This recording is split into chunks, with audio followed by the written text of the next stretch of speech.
मैं सीमा साईं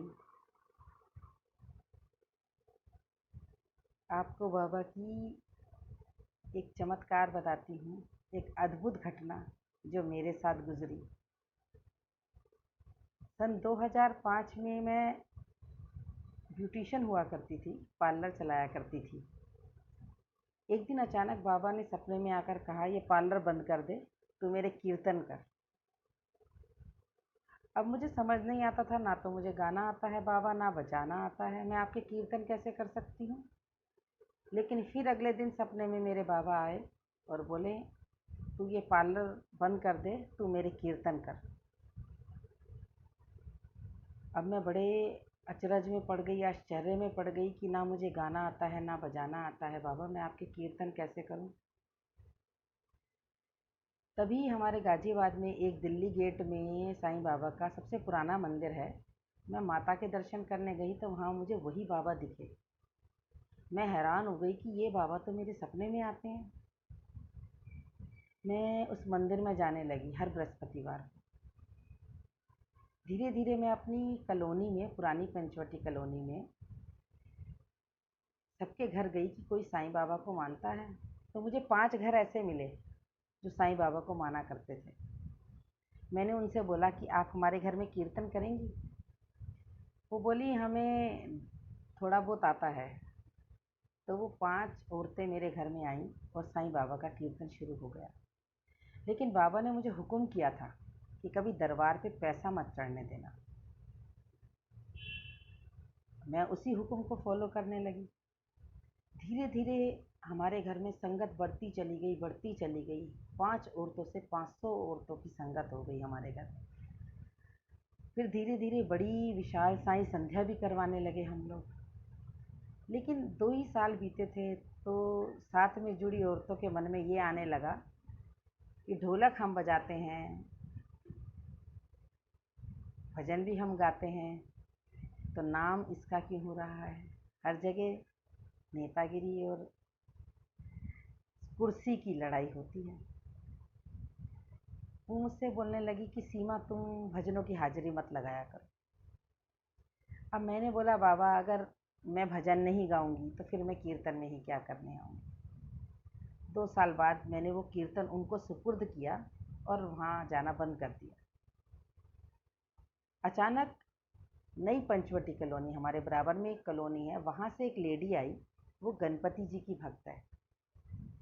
उसने मुझे बोला, सीमा दीदी, हमारे यहाँ भी आप कीर्तन करिए, हमने सुना है आप पैसे नहीं लेती हैं, आप पैसे नहीं चढ़वाती हैं। मैंने कहा, 11 लोग हम हैं, 100-100 रुपये मिलाकर हम अपनी तरफ से ही सेवा दे देते हैं और कीर्तन कर लेते हैं।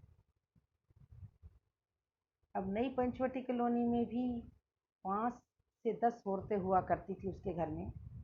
हम मैं साईं संध्या करने के लिए गई। धीरे धीरे धीरे धीरे वहाँ पर भी 400-500 संगत इकट्ठी हो गई। रूल हमारा वही रहा कि दरबार में पैसा नहीं चढ़ेगा, हमें पैसे की ज़रूरत नहीं। मैंने हमेशा ये कहा है कि बाबा, जो लोग आपकी सेवा करते हैं, मुझे उन दासों की सेवा में रख लो। आपकी सेवा करने का सामर्थ्य मेरे अंदर नहीं है, ना ही मेरी औकात है। लेकिन जो आपकी सेवा करते हैं, जो आपकी पूजा करते हैं, उनके लिए मुझे काम वाली बना कर रखें। यकीन मानिए, बिल्कुल सच्ची घटना सुना रही हूँ मैं आपको। अब नई पंचवटी कॉलोनी में जब बहुत संगत बढ़ गई तो वहाँ पर एक नेता औरत थी जो सब पर हुक्म चलाती थी।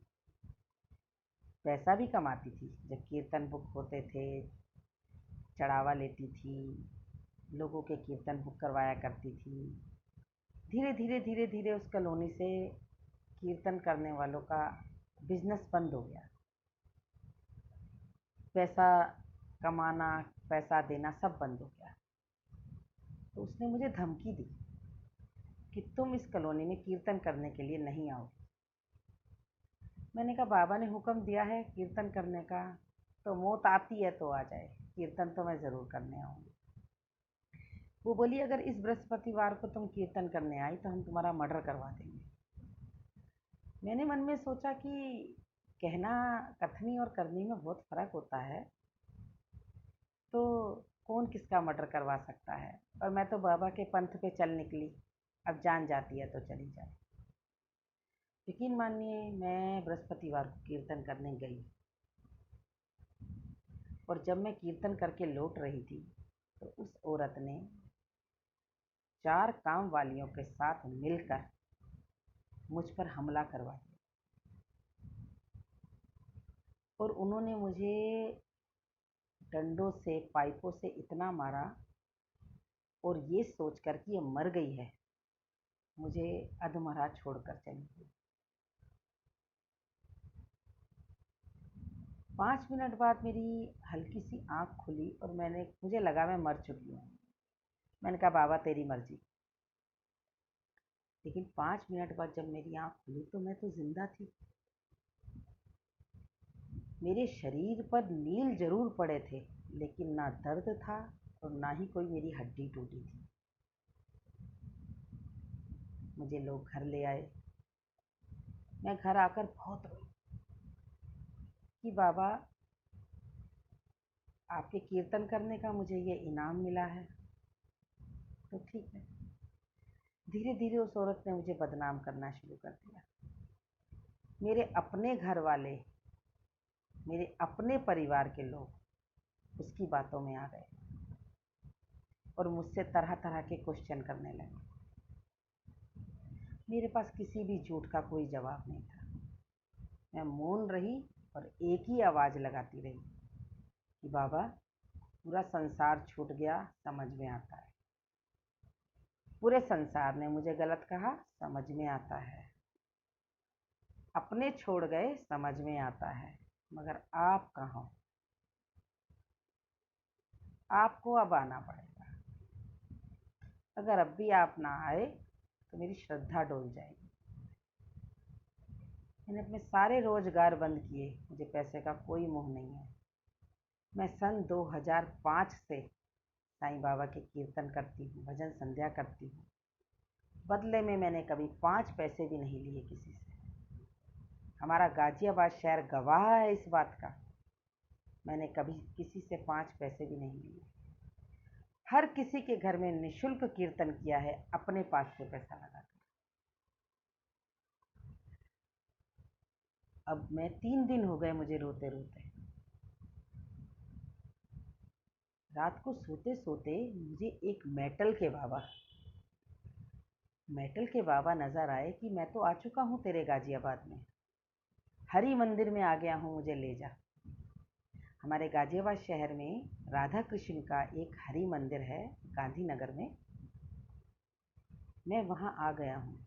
अब मेरे को पता था कि वहाँ तो बाबा की संगमरमर की मूर्ति है, मेटल की मूर्ति तो है ही नहीं। मैंने कहा सपना होगा। अगले दिन फिर मुझे सपना आया कि मैं गांधीनगर में आ चुका हूँ, मुझे आकर ले जा। मैंने फिर भी कहा कि नहीं बाबा, वहाँ तो पत्थर के बाबा हैं, वहाँ तो मेटल के बाबा हैं ही नहीं। तीसरे दिन मुझे कुत्ते ने काट लिया और मैं वहीं हरि मंदिर के पास इंजेक्शन लेने के लिए गई। इंजेक्शन वाले ने कहा कि दीदी आप 10 मिनट रुकिए, मैं आपको इंजेक्शन मंगा कर देता हूँ। मैंने सोचा चलिए 12 बज गए हैं, बाबा की आरती अटेंड कर लेती हूँ हरि मंदिर में और फिर मैं इंजेक्शन लेकर अपने घर जाऊँ। और आप हैरान हो जाएंगे सोचकर, जब मैं हरि मंदिर में पहुंची तो मुझे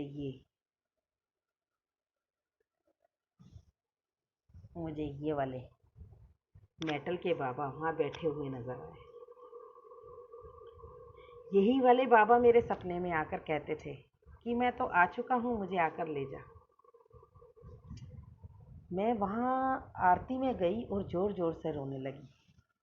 पंडित जी बोले, सीमा क्या हो गया बेटा तुम्हें?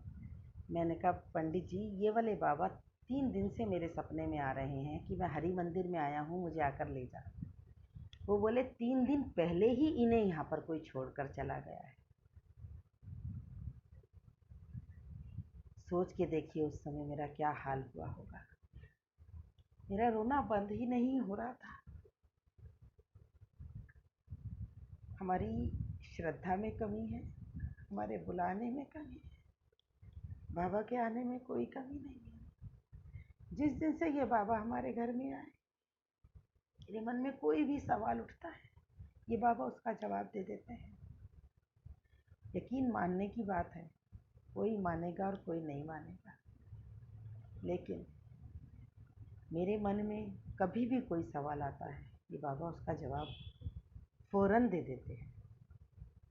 अगर आपके भी मन में कभी कोई सवाल आता हो और बाबा से उसका जवाब चाहिए, तो निःशुल्क, बिना किसी पैसे के, ये सेवा मैं वेब टीवी के माध्यम से कर सकती हूँ, क्योंकि वो बाबा के दास हैं और मैं दासों की दास हूँ। मुझे कोई रुपया पैसा, कोई कुर्सी, कोई नाम, कुछ नहीं चाहिए। मुझे तो बस दासों की दास बनना है, मुझे काम वाली बनना है। हो सके तो मेरे बाबा को प्रणाम जरूर करना। ये वो सच्ची घटना है जो मेरे साथ घटी है। ओम साईं राम।